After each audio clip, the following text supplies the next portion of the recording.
Muy buenos días, arquitecto. ¿Cómo está? Afortunadamente muy bien. Es un gusto, arquitecto, poderla tener aquí con nosotros para esta conferencia inaugural, del curso de vivienda colectiva como proyecto urbano. Al contrario, es un gusto para mí poder estar con ustedes, poderlos saludar y compartir estos temas que a nosotros nos interesan y apasionan. Gracias, arquitecto. Voy a leer su descripción, la breve semblanza que nos hizo el placer de enviarnos. Tenemos el placer de que esté con nosotros hoy el arquitecto Gustavo López Padilla, que es arquitecto por la Facultad de Arquitectura de la Universidad Nacional Autónoma de México, titulado en el 1973. Socio de Saya más Arquitectos desde el 1972. Con este grupo profesional ha diseñado y desarrollado diversos proyectos de planeación, diseño urbano y arquitectura, destacando entre ellos el conjunto habitacional Integración Latinoamericana de 76, el conjunto habitacional Centenario de 78, la Torre de Ingeniería para la UNAM del 2000, en la ciudad universitaria, todos ellos en la Ciudad de México, diferentes campus para la escuela bancaria y comercial, siempre en la Ciudad de México, en Tlalnepantla, Toluca, Querétaro, León, San Luis Potosí, Mérida, entre el 2003 y el 2018. Se ha desempeñado como académico impartiendo cursos de historia y teoría de la arquitectura, así como de diseño urbano ambiental en la Facultad de Arquitectura de la UNAM, en el taller Max Chetto desde el 1972. Es autor de los libros de Arquitectura Mexicana, Crítica y Reflexiones, Nueva Arquitectura Mexicana, Tendencia entre Siglos, El Relevo Generacional, Arquitectura Mexicana Contemporánea de 2014. Estos tres últimos de la editorial Designio. Es coautor, junto con Humberto Ricalde, de los Apuntes para la Historia y Crítica de la Arquitectura Mexicana Contemporánea, en el periodo 1960-1980, editado por la Dirección de Arquitectura del Instituto Nacional de Bellas Artes en el 82.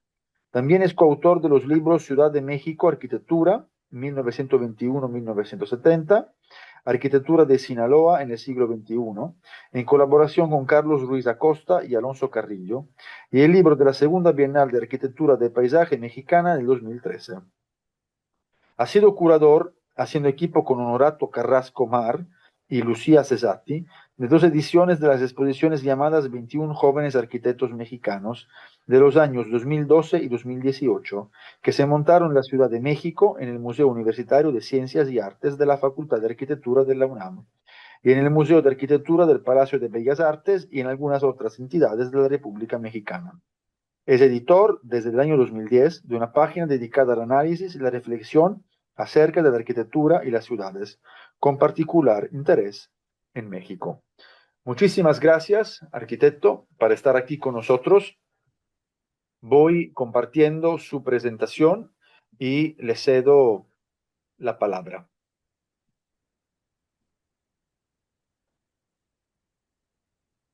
Bueno, antes que nada quiero agradecer al maestro Graciano Brau Pani la oportunidad de platicar con ustedes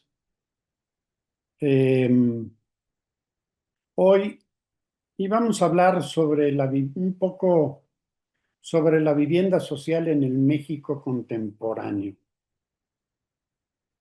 Todos tenemos muy claro que las ciudades son algunas de las expresiones sociales, políticas, económicas y culturales más completas y más complejas eh, de los seres humanos. Y tenemos muy claro también que en las ciudades existe de manera natural una mezcla de usos del suelo. Entonces, en las ciudades podemos identificar claramente lugares, ámbitos que tienen que ver con la educación, con la cultura, con los espacios públicos, con la vivienda, con lo que tiene que ver con la salud. Y esto forma parte de estas mezclas y la dinámica eh, social que caracteriza las ciudades contemporáneas. Y dentro de la parte de vivienda, existen naturalmente viviendas eh, unifamiliares que corresponden a la particularidad de las familias o de las personas, pero existen también viviendas públicas, lo que tiene que ver con la vivienda colectiva, y dentro de esta vivienda colectiva, desde los resultados que se asocian con la revolución industrial, empieza a aparecer la vivienda de carácter social.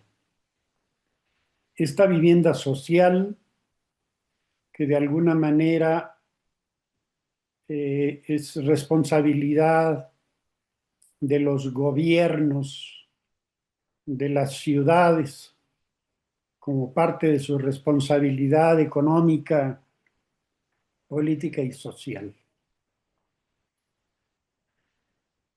Dentro de esta vivienda, la vivienda social ha jugado un papel importante, eh, dando rostro, dando calidad de vida y calidad habitable a sectores importantes de las ciudades. México naturalmente no es la excepción y la vivienda social en el México contemporáneo ha jugado un papel muy importante dentro de la arquitectura mexicana contemporánea. Hay una experiencia muy rica, muy diversa en nuestra arquitectura y que la vamos a remitir hasta los primeros años que se suceden después de la Revolución Mexicana. El Estado que se va constituyendo, que se va conformando a partir de los resultados de la Revolución Mexicana, va a asumir sus compromisos sociales y políticos a partir de la creación de programas nacionales, Programa Nacional de Construcción de Vivienda, Programa Nacional de Construcción de Hospitales, Programa Nacional de Construcción de Espacios Educativos. Y entonces será justamente a finales de los años 20 y principios de los años 30 cuando comienzan a aparecer los primeros proyectos de vivienda social en el México contemporáneo.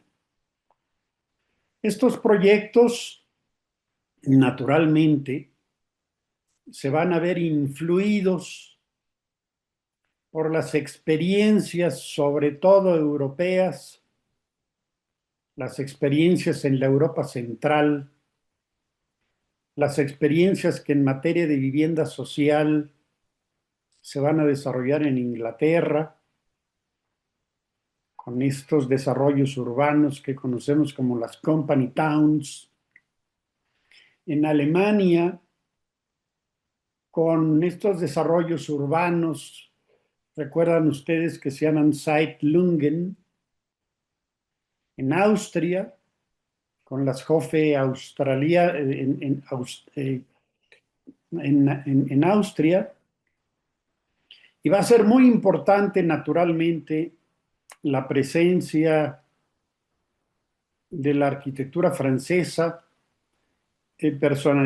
personificada por las ideas y las obras de Le Corbusier. Todo esto lo van a ir conociendo los arquitectos mexicanos contemporáneos, lo van a reinterpretar para la realidad de la arquitectura mexicana contemporánea. Y bueno, vamos a ver algunos ejemplos de esta experiencia en México. Si puede cambiar la imagen. Y vamos a remitirnos a lo que se conoce como los inicios. Y los inicios tienen que ver,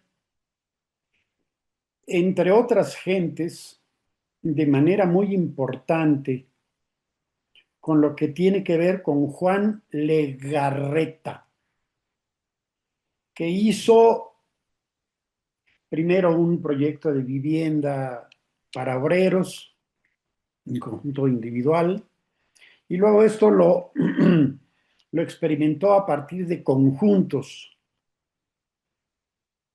y fundamentalmente se desarrollaron en la colonia Balbuena, aquí en la Ciudad de México. Este es uno de los conjuntos de Balbuena, es del año de 1934. A esto lo conocemos como los inicios, es un conjunto promovido por el Departamento del Distrito Federal. Y se puede ver que entonces son hileras de viviendas unifamiliares que se van a vincular de manera directa con la vida de las calles y teniendo como un elemento fundamental que forma parte de la vida colectiva del conjunto, este espacio central colectivo. ¿Sí?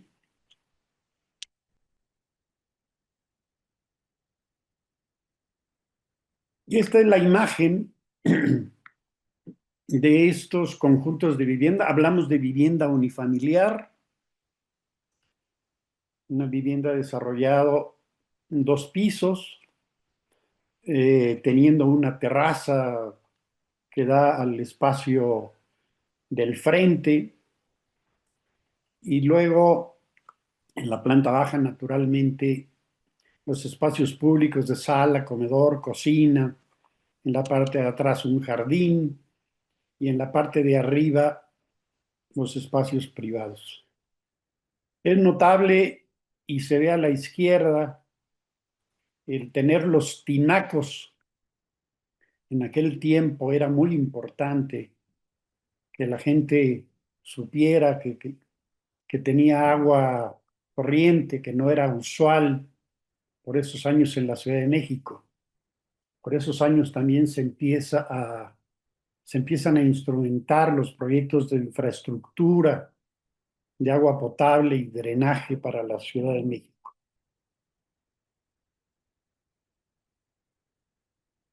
Aquí tenemos otro proyecto. Este es el conjunto habitacional La Esperanza. Ese está en la Ciudad de México, en la alcaldía Benito Juárez, y es un proyecto del arquitecto Carlos Lazo y de Antonio Cerrato. Estamos hablando de 286 viviendas en un terreno de 1.2 hectáreas, teniendo 824 habitantes el conjunto y teniendo una densidad construida de 686 habitantes por hectárea. Es considerado uno de los primeros conjuntos que empiezan a experimentar con el criterio de la verticalidad en la vivienda de carácter social.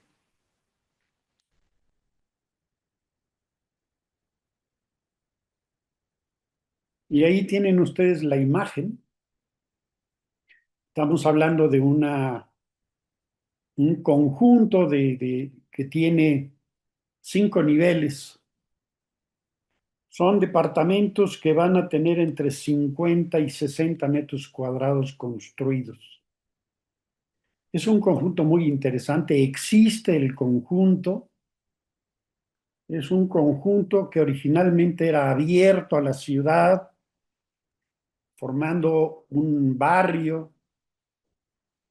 Eh, Desafortunadamente, con el paso del tiempo, el conjunto ha sido cerrado, argumentando algunas dificultades de seguridad.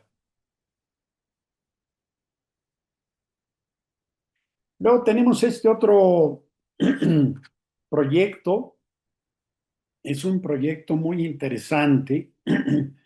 Si ustedes ven, este es un eh, conjunto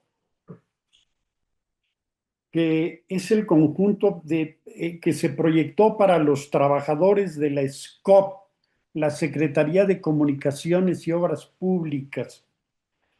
Es un conjunto también de Carlos Lazo, de Gustavo García y Augusto Pérez Palacios.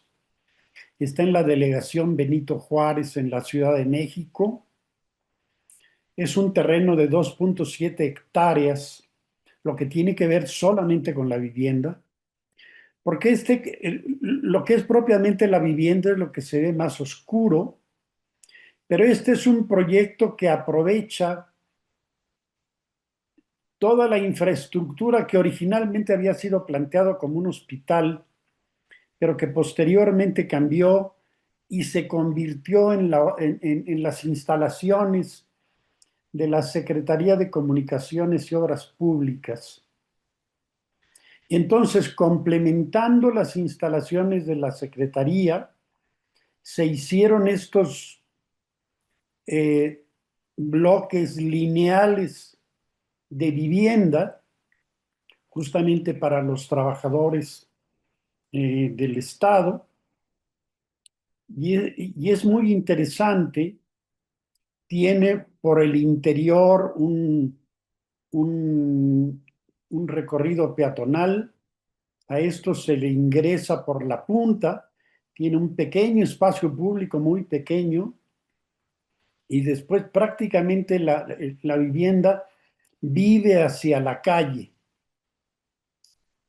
En el frente de la vivienda se estacionan los automóviles que requiere el conjunto. ¿Sí? Estamos hablando, les digo, de 2.7 hectáreas, lo que tiene que ver solamente con lo que es vivienda. Son 492 viviendas. Es del año de 1954. Hay 1968 habitantes. Tiene una densidad media alta de 728 habitantes por hectárea.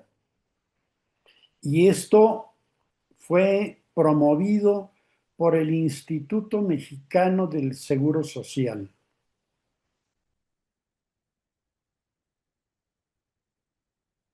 Y ahí tenemos la imagen de lo que son los edificios.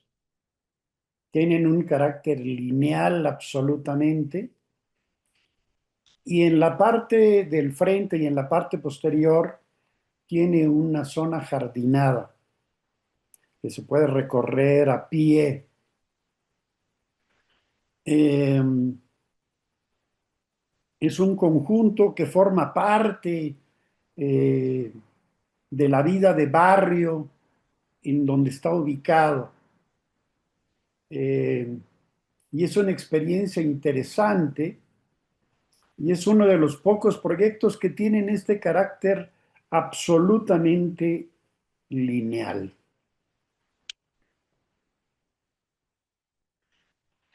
Luego, ustedes conocen muy bien el conjunto urbano eh, Miguel Alemán,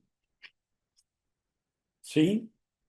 Este está ubicado también en la alcaldía Benito Juárez, en la Ciudad de México.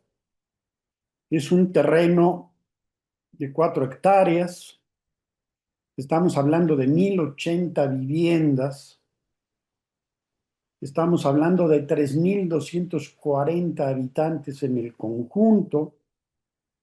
Se ejecutó entre 1947 y 1949. Esto fue promovido por la Dirección General de Pensiones Civiles y del Retiro. Y este proyecto está claramente identificado con la experiencia proyectual de Mario Pani, que es acompañado en esta ocasión por Salvador Ortega y Bernardo Quintana. Naturalmente, es muy clara la influencia de Le Corbusier, de estos redents Le Corbusianos que había experimentado previamente Le Corbusier eh, en París, ¿sí? Es uno de los grandes proyectos de la arquitectura mexicana contemporánea en materia de vivienda social.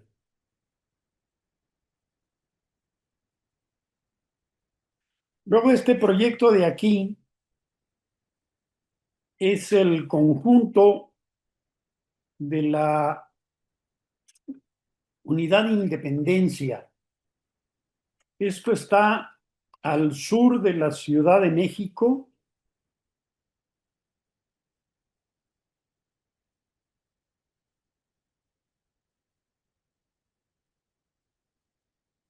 Es el conjunto de la Unidad de Servicios Sociales y Habitacional de Independencia. Es un proyecto de 1960. Los autores son Alejandro Prieto y José María Gutiérrez. Está al sur de la Ciudad de México, en la alcaldía Magdalena Contreras. Es un conjunto de 53 hectáreas, son 2.235 viviendas. Es un conjunto que aloja 15,000 habitantes y tiene una densidad construida de 450 habitantes por hectárea. Este conjunto tiene la particularidad de que uno de los porcentajes mayores de los usos del suelo son espacios verdes, y uno tiene la sensación de, a la hora de irlo recorriendo, que va uno recorriendo pequeños tramos de bosque que pueden ser habitables. Existen fundamentalmente dos prototipos de vivienda: viviendas unifamiliares de 2 niveles y viviendas de 4 o 5 niveles en altura. Cambiamos la imagen. Y ahí tienen ustedes la imagen. Del lado izquierdo están los edificios de departamentos y del lado derecho se ven las viviendas de 2 niveles. Y se ve la profusa vegetación que en vastos territorios llega a ser muy densa. Es uno de los proyectos que tiene mayor cantidad de espacios verdes. Y aquí se experimenta la idea de la unidad vecinal. Es un conjunto que no solamente tiene viviendas, sino que tiene comercios, tiene espacios educativos, tiene espacios culturales, y es un lugar abierto a la ciudad, es un barrio muy importante de la ciudad. Luego vamos a ver el conjunto urbano de Nonalco-Tlatelolco. Este, sin duda, hubiera sido el anhelo de Le Corbusier. Le Corbusier, que siempre quiso hacer grandes conjuntos de vivienda a lo largo de su trayectoria profesional y que nunca los pudo hacer. Lo más que llegó a hacer fue la unidad habitacional de Marsella y la unidad habitacional de Berlín.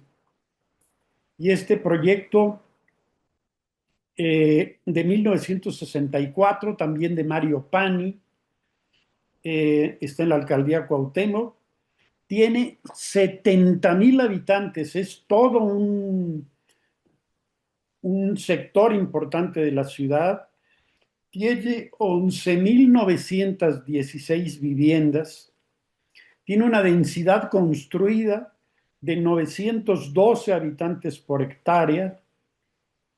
Estamos hablando de 102 edificios y es impresionante que la mayoría de los edificios tienen en promedio 100 metros de largo. ¿Sí? Eh, Cambiamos la imagen y ahí vean ustedes esto que les digo, hubiera sido el anhelo Le Corbusiano. Es un conjunto también entendido como una unidad vecinal en el que además se mezclan hechos históricos que tienen que ver con nuestra ciudad de manera muy importante. Ahí está una de las primeras iglesias de la época colonial en la Ciudad de México. Está aquí uno de los espacios prehispánicos también que forman parte de la historia de nuestra ciudad. Y luego como un elemento simbólico, la torre que originalmente era de la Secretaría de Relaciones Exteriores, hoy lo maneja la UNAM y se conoce como el espacio de las tres culturas. Y ahí se ven los edificios, les digo, que miden 100 metros de largo. Es una obra impresionante de arquitectura y de ingeniería. Y este conjunto abierto a la ciudad se puede visitar libremente, se puede recorrer libremente, tiene el 54% de espacio abierto libre, muchos de los cuales son espacios verdes y que están muy bien cuidados. Es impresionante, es un conjunto del año de 1964 y cuando ustedes lo recorren tiene una gran calidad habitable y la gente del lugar siente orgullo. Naturalmente, Tlatelolco ha estado acompañado de la tragedia. Recordaron ustedes el problema de 1968 con la matanza de los estudiantes aquí en Tlatelolco y la tragedia acompañó también porque algunos edificios, afortunadamente no todos, se vinieron abajo en el temblor de 1985. Pero vean ustedes, es un gran conjunto. Esto se pensó con la idea de hacer una ciudad dentro de la ciudad. Y naturalmente se logra. Es igual entendido como una unidad vecinal. Cuando uno recorre esto hay grandes espacios verdes, existe una gran cantidad de plazas, existen juegos para niños, existen eh, eh, espacios para la salud, existen escuelas, existen eh, una enorme diversidad de usos del suelo. Cambiamos. Y luego ahora, otra experiencia muy interesante en la arquitectura de la vivienda social en la Ciudad de México es que se conoce como las Torres de Miscuac. y forma parte de un conjunto porque en la periferia de las torres existen otros edificios de menor altura, de 4 niveles, pero la imagen urbana predominante es esto que tenemos aquí. Está en la alcaldía de Álvaro Obregón y estamos hablando de 16 edificios de 11 niveles. Estamos hablando de 704 unidades habitables. Estamos hablando de 3.520 habitantes. El área solamente de las torres son 4.70 hectáreas y estamos hablando de una densidad construida alta de 748 habitantes por hectárea. Es uno de los proyectos con una gran calidad y al interior de esto existen algunos espacios públicos en donde la gente convive. Los estacionamientos, como se ve claramente, están ubicados en la periferia, pero en la parte del centro, y lo vamos a ver en la siguiente imagen, existen estos espacios verdes en donde se desarrolla la vida comunitaria y existe aquí esta plaza, que es la plaza principal del conjunto y que tiene esta escultura de Matías Geritz, aludiendo a la gran experiencia cultural que conocemos como integración plástica, en donde la arquitectura es acompañada con con otras expresiones de la cultura.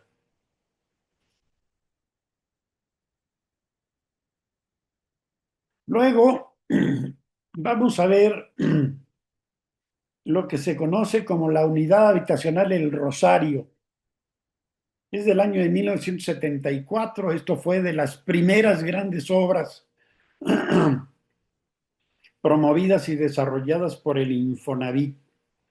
Esto está al norte de la Ciudad de México, en la alcaldía Azcapotzalco, y estamos hablando de 17.263 unidades habitables. Estamos hablando de que aloja solamente esta unidad 120,000 habitantes. Sin duda, es una de las unidades, y algunos la consideran como la unidad habitacional más grande de toda Latinoamérica. Fue una experiencia muy importante y que originalmente fue pensada con una gran y utópica, tengo que decir que utópica, visión urbana, arquitectónica y paisajística. Se pensó que hubieran estos edificios de departamentos. El proyecto urbano es de Ricardo Legorreta, de las pocas experiencias, o si no la única de Ricardo Legorreta en materia de vivienda social. Los proyectos de los edificios son de Augusto Álvarez. Y originalmente se pensó para que tuviera grandes espacios abiertos y se proyectó originalmente con una gran calidad. Se pensó que tuviera cuerpos de agua con una visión urbano-ecológica muy interesante, reutilizando las aguas de drenaje, llevándolas a plantas de tratamiento y que tuviera cuerpos de agua. Los cuerpos de agua existieron, aunque más adelante las mamás se opusieron a los cuerpos de agua porque decían que los niños se podían ahogar. ¿Podemos cambiar la imagen? Y ahí tienen ustedes, yo recuerdo haber asistido a la inauguración de este conjunto y tenía grandes jardines, incluso se pensó que iba a tener un tren, porque es un conjunto muy grande, e iba a tener un tren que iba a recorrer y entonces los edificios tenían estos huecos y el tren podía pasar en planta baja o podía pasar a mitad de los edificios. Lamentablemente, la gente que ha ocupado esta unidad habitacional es gente que escasamente tiene entre uno y dos salarios mínimos y es un conjunto muy grande que el Estado le dio la administración a los propios usuarios y que no lo pudieron administrar. Hoy en día tiene una situación terrible. Es una zona marginada, es una zona de grandes conflictos sociales. No hay duda de que este conjunto representa un fracaso para la vivienda social. No se deben hacer conjuntos tan grandes que es muy difícil administrar y es muy difícil mantener. Les digo, la gente que llegó a ocupar estos departamentos prefería vender las puertas o vender los muebles de baño con la idea de poder tener dinero y poder comer. Entonces, esta fue una utopía, un gran fracaso, pero es una gran lección para la arquitectura mexicana contemporánea en materia de vivienda social. ¿Cambiamos? Este es otro conjunto muy interesante. Es del año de 1975. Está al norte de la Ciudad de México, en la delegación Gustavo Amadero. Es un terreno de 5.65 hectáreas. Son 576 viviendas. Son 2.880 habitantes. Tiene una densidad construida de 535 habitantes por hectárea y fue proyectado por Gonzalo Gómez Palacio y Gustavo Eichelman. Este en su origen fue una joya. Es verdaderamente vergonzoso y lamentable, pero también uno, vuelvo a insistir, lo tiene uno que entender.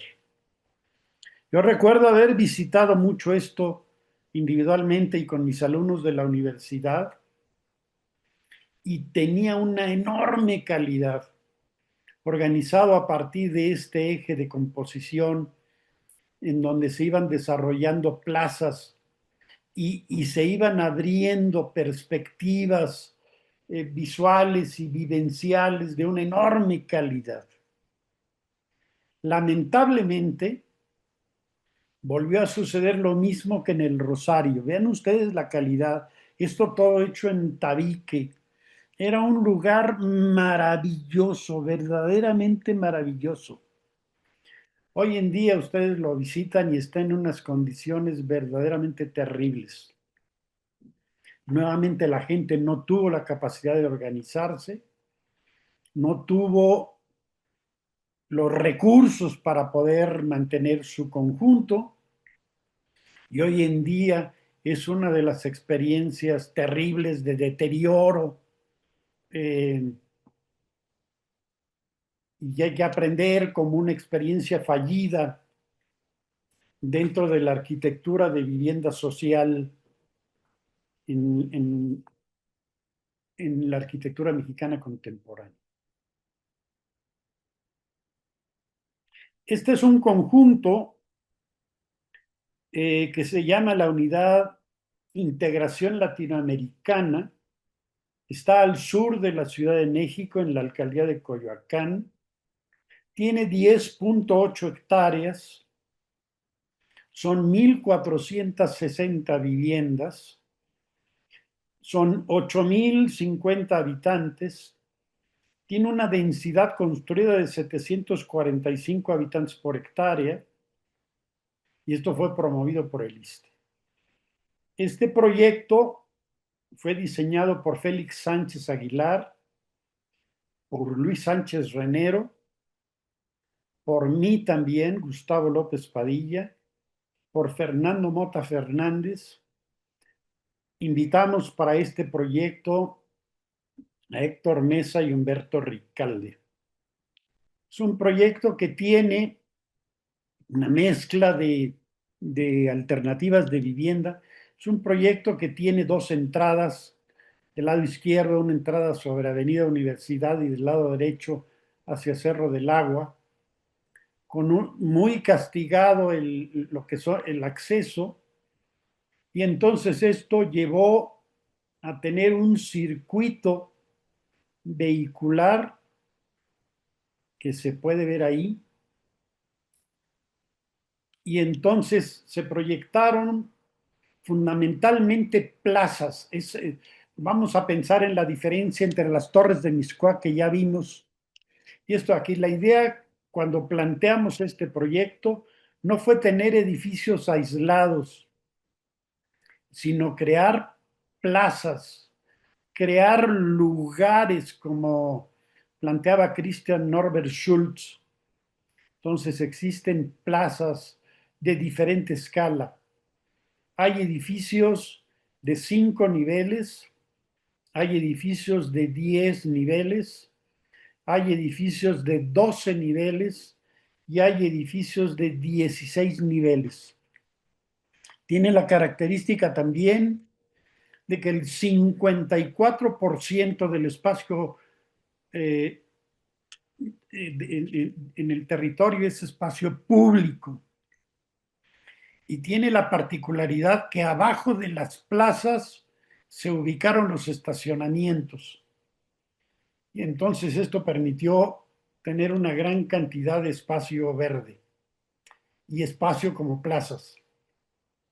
Esta es una de las plazas que tiene el conjunto. Estos son los edificios de 10 niveles en donde se combinan departamentos de un solo nivel con departamentos de 2 niveles. Los departamentos de 2 niveles retomamos naturalmente la experiencia de los departamentos de 2 niveles de Marsella. Pero hay una gran cantidad de espacio abierto, a veces verde, a veces como plazas, en donde la gente puede convivir libre y de manera segura, eh, sin tener que ver con los automóviles. Esta es otra de las plazas. Y entonces la idea es que los edificios delimitan las plazas y crean lugares, lugares para la vida, lugares para la convivencia. Y abajo de esto están los coches. Eso fue una oportunidad financiera. Esta es otra imagen. Aquí están los edificios de 5 niveles. Esta es la plaza y este es el respiradero. Abajo de esto están los automóviles.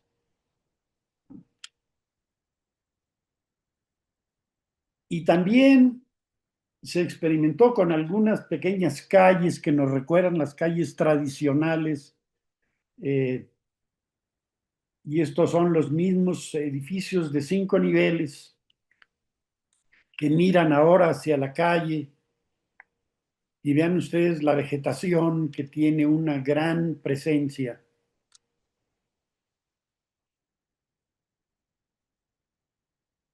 Luego, vamos a ver este que es un proyecto también de mi despacho y que fue una experiencia muy interesante. Esto está ubicado en la ciudad de Campeche, en el estado del mismo nombre, y es un proyecto de 1977. Y es un proyecto que es un terreno que estaba delimitado por 4 grandes avenidas de origen, pero que en la parte del centro era un huerto de naranjos. Y entonces recuerdo que cuando fuimos a ver el terreno, estaba lleno de todos los naranjos, y la gente que nos invitó nos dijo, bueno, pero para que no tengan ningún problema, podemos tirar todos los naranjos y dejar esto como un espacio libre. Y naturalmente nosotros dijimos desde luego que no. Si ya están los naranjos, vamos a hacer un proyecto que tenga como criterio fundamental respetar los naranjos.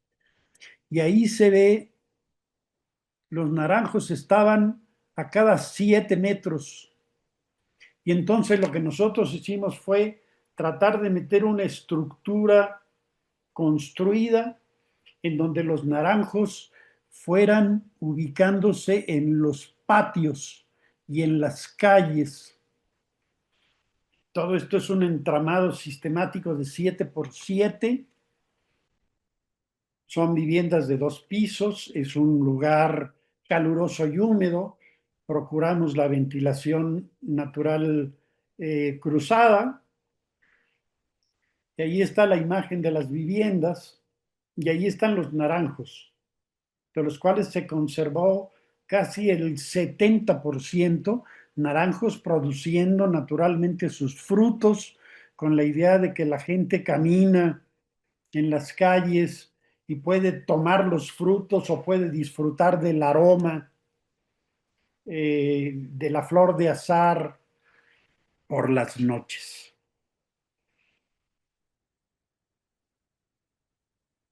Este es otro proyecto muy interesante. Está en el centro de la ciudad, en la colonia San Rafael, en la alcaldía Cuauhtémoc. Es un proyecto también de Gonzalo Gómez Palacio y Gustavo Eichelman. Y es un proyecto que está organizado a partir de 3 patios. Ahí se ven claramente los patios. Eh, Gonzalo Gómez Palacio conocía nuestra experiencia de integración latinoamericana y entonces él también planteó que los coches entraran por aquí, esta es la calle, y que abajo estuvieran los coches y que en la parte de arriba se generaran estas 3 plazas. Aquí y hay 40 departamentos de como 75, 80 metros cuadrados. Son 40 departamentos, ¿sí?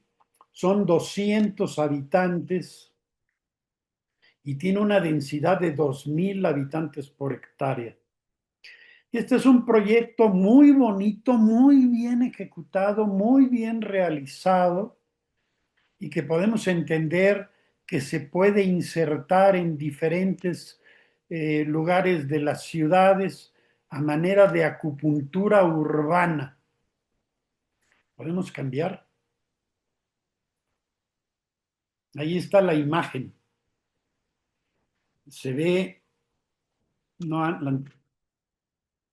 aquí se ve la entrada y luego se ve cómo sube una escalera para subir un medio nivel y tiene una dinámica geométrica muy interesante que genera juegos de claroscuros muy atractivos. Está muy bien diseñado, muy bien ejecutado. Este sin duda es uno de los grandes proyectos de vivienda social en la arquitectura mexicana contemporánea. Luego este otro de acá es un proyecto también de Teodoro González de León y Abraham Sabludovsky y se conoce como la unidad de ex hacienda de en medio. Y es un proyecto que fundamentalmente se organiza a partir de este eje, ¿sí? Y en relación a este eje se van a desarrollar linealmente edificios de departamentos de 5 niveles. Y este gran eje que en una primera parte es una calle pública con los coches estacionados en el frente. En la parte de atrás tiene también estacionamientos y va acompañado con viviendas de 3 niveles. En la parte de la izquierda, todo esto son jardines con una gran calidad eh, habitable. Entonces se combinan jardines con calles y tienen una gran calidad habitable. ¿Le cambiamos? Ahí tienen ustedes los edificios de departamentos. Y ahí tienen ustedes la calidad de los jardines. La gente a veces vive en la calle, pero vive mucho este espacio amable, colectivo, y los diseños son muy bonitos. Luego, este es otro proyecto también de mi despacho y que forma parte de lo que conocemos como el programa emergente de renovación habitacional. En la Ciudad de México, con los sismos de 1985, se destruyeron sectores importantes de la Ciudad de México, sobre todo de vivienda popular, lo que eran las vecindades en el centro de la Ciudad de México. Y entonces se instrumentó el programa emergente de renovación habitacional con la idea de reconstruir el tejido de la ciudad. Y entonces nos tocó participar y participamos diseñando algunos de las unidades habitables. Y para que vean ustedes el grave deterioro de nuestra economía, yo me acuerdo que cuando hicimos integración latinoamericana y que diseñamos departamentos de 75 metros cuadrados, en 1976 nos daba horror tener departamentos de 75 metros cuadrados, cuando en realidad es un lujo. Estos departamentos de aquí tienen 38 metros cuadrados y hoy en día es mucho de la medida con la que se hace la vivienda social. Entonces diseñamos varios de los unidades habitables que se usaron como parte del programa emergente y diseñamos algunos conjuntos. Y este es uno de los conjuntos que diseñamos y que además es un privilegio porque está ubicado en el Paseo de la Reforma, en el Paseo de la Reforma Norte, al norte de la Ciudad de México, en donde siempre en nuestros proyectos hemos procurado que exista un espacio común colectivo. Entonces ahí se ven las viviendas rodeando y formando una vecindad. Hoy en día podríamos pensar que es un condominio, ¿no? Y ahí está la imagen. Como parte de nuestra propuesta al programa emergente de renovación, propusimos la incorporación del color y en muchos de los proyectos que se hicieron en el programa de renovación habitacional se pusieron colores muy vivos. Y aquí en este proyecto de Paseo de la Reforma está este color azul combinado con amarillo. Este es el exterior del conjunto. Luego este es otro proyecto también de mi despacho y este es el conjunto social progresivo de Chiconautla. Esto está ubicado en el Estado de México, en un lugar que se llama justamente Santa María Chiconautla, y era un terreno todo ocupado con vivienda eh, que estaba hecha con palos, con llantas, con letreros, con gente muy humilde que no tenía ni una vez el salario mínimo. Y entonces esto se le llamó, esto es una de nuestras experiencias que hemos tenido en lo que es arquitectura participativa. Y entonces el proyecto planteó que iba a tener una calle o un espacio central definido por dos grandes calles y que en el centro de estas calles hubiera equipamiento de escuelas, mercados, hospitales y que se crearan tres grandes barrios. cada uno de estos barrios propuesto que alojaran alrededor de 1,000 viviendas entendidas como progresivas a construirse en el tiempo. A cada gente se le iba a otorgar un terreno de 3 por 6 metros, de 6 metros de frente por 18 de fondo, y se le iba a entregar a cada gente la cimentación solamente de un primer módulo, con la idea de que mucha de esta gente vive en la industria de la construcción y que fueran construyendo sus proyectos en el tiempo.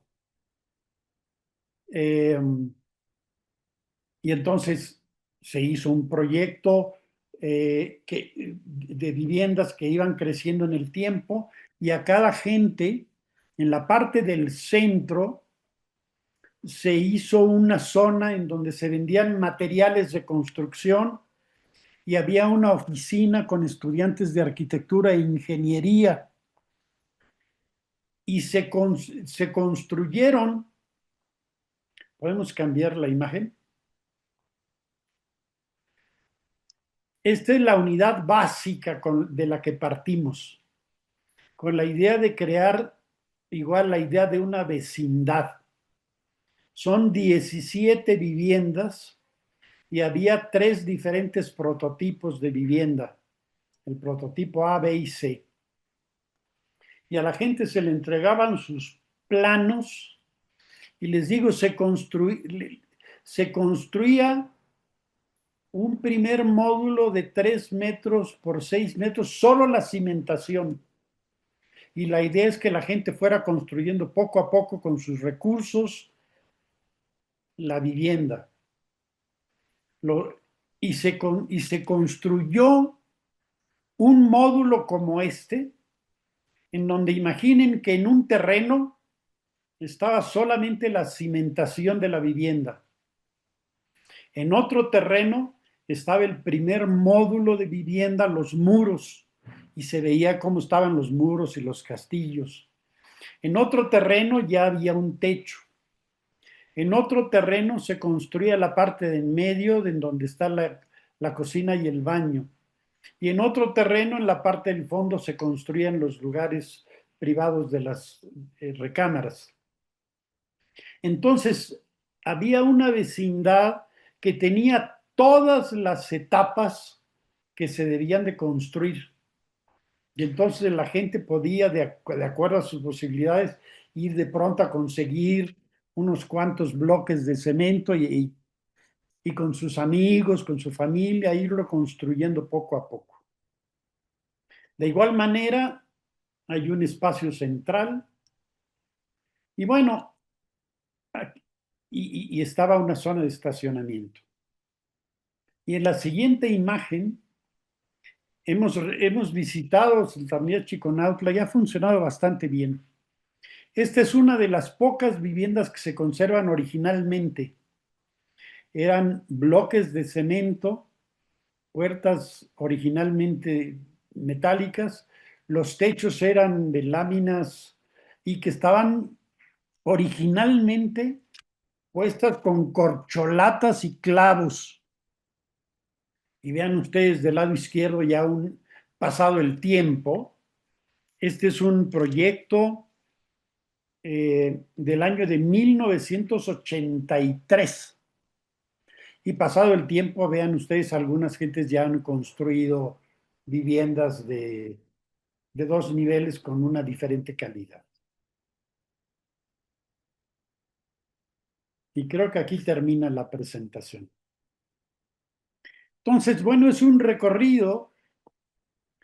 Si ustedes ven, son proyectos de diferente escala, de diferente densidad, de diferente repercusión urbana. Algunos son abiertos a la ciudad, otros son cerrados sobre sí mismos y forman parte importante de la experiencia de la vivienda social en la arquitectura mexicana contemporánea. Arquitecto Gustavo, muchísimas gracias por este recorrido tan, digamos, articulado, ¿no? Entre estos diferentes ejemplos. Me gustaría hacerle una pregunta.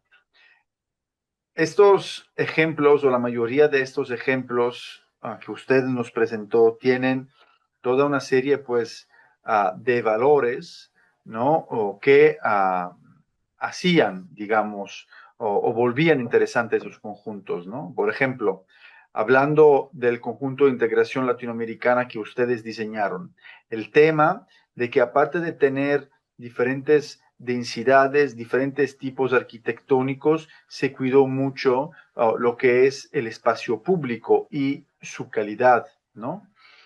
O el tema pues de tener diferentes morfologías, incluso en estos conjuntos, o el tema de que muchos conjuntos promueven una vivienda crecedera. Es decir, había una actitud, había un pensamiento sobre la vivienda colectiva en aquellos años que era muy complejo y que abordaba este tema, digamos, desde diferentes puntos de vista.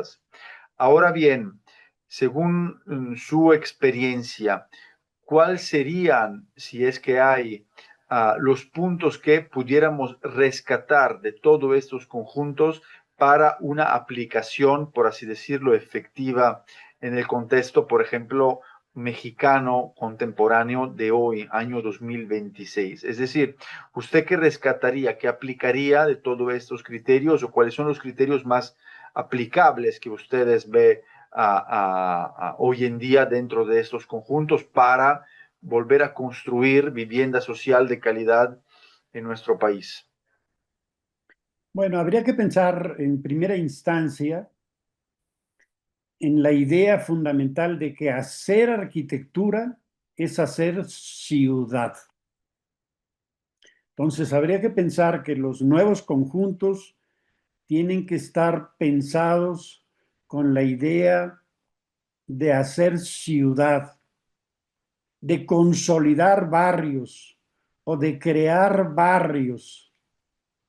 Y entonces es muy importante que estos proyectos, en lo posible, fueran abiertos a la ciudad,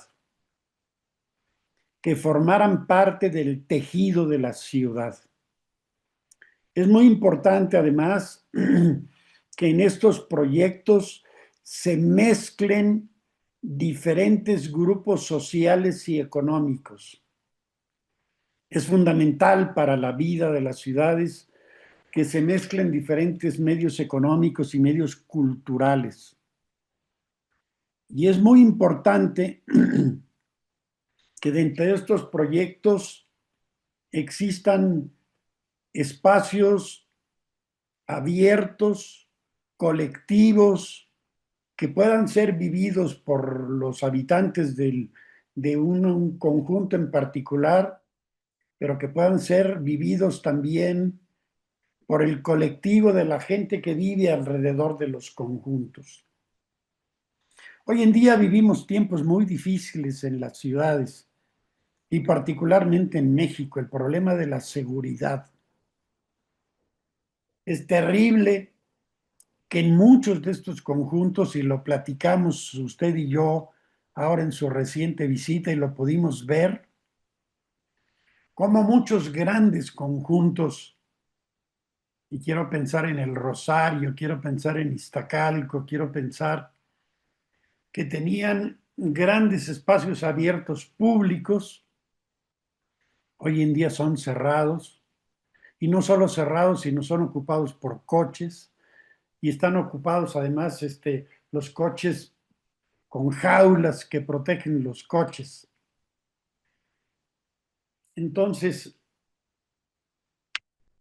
eh, habría que pensar incluso en el origen de todo este asunto.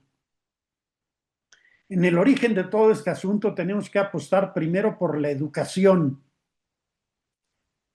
Un elemento clave para nuestro país es apostar por la educación. Una educación de calidad, una educación humanística, una educación de compromiso con uno mismo y con el prójimo. Una educación que permita además poder contar con un trabajo digno y bien remunerado, y que ese trabajo digno y bien remunerado me pueda permitir tener acceso a los programas de vivienda, y que luego en los programas de vivienda, insisto, se piensen como parte del tejido de la ciudad, que hagan ciudad, que enriquezcan, mejoren la vida colectiva. Entonces, en los conjuntos tiene que haber espacio público. Es penoso que después de los últimos 20, 25 años, los proyectos de vivienda social son unas cajas con agujeros que no generan ciudad y que no generan vida colectiva. Los últimos 20, 25 años han sido un fracaso total en materia de vivienda social, porque no se ha pensado en la gente, porque no se ha pensado en la ciudad, pensado en el espacio público. Eso le podría comentar. Gracias, arquitecto.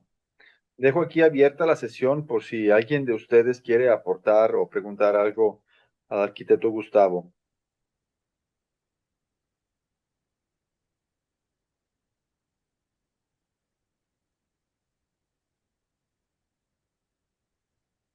¿No? Son muy tímidos, arquitecto. Pues Bueno, está muy bien. así es. Yo le agradezco mucho, arquitecto, porque la verdad nos ha ayudado su plática en enfocar, digamos, la mirada en todos estos ejemplos que realmente se han desarrollado, por así decirlo, en una época a lo mejor de oro, cuando la arquitectura realmente venía entendida a partir de una responsabilidad social de las instituciones que la promovían y una responsabilidad social de los arquitectos que luego diseñaban estos conjuntos. Usted nos platicó en nuestra visita en Ciudad de México de la gran fiesta que se hizo cuando se inauguró el conjunto latino con integración latinoamericana, ¿no? Es decir, hemos logrado hacer un fragmento de ciudad, ¿no? Y cómo de esta fiesta luego participaron no solo pues los arquitectos, ustedes que lo diseñaron, sino las instituciones y las personas, ¿no? Que al final se sienten orgullosas pues de vivir en estos conjuntos de calidad, de vivienda social, pero de calidad, y que por lo tanto no llegan a tener este estigma que muchas veces hoy en día tienen las viviendas producidas a partir, ¿no?, de las instituciones públicas, ¿no? Por lo tanto, muchísimas gracias por su aportación, arquitecto, por su tiempo. Espero que esta conferencia se pueda transformar un texto para nuestros nuevos libros de vivienda y aprovecho también para desearle pues un buen fin de semana y que tenga un buen día. Yo les agradezco mucho a todos ustedes y a usted en lo particular su invitación, y les agradezco mucho la oportunidad de platicar de este tema que es fascinante.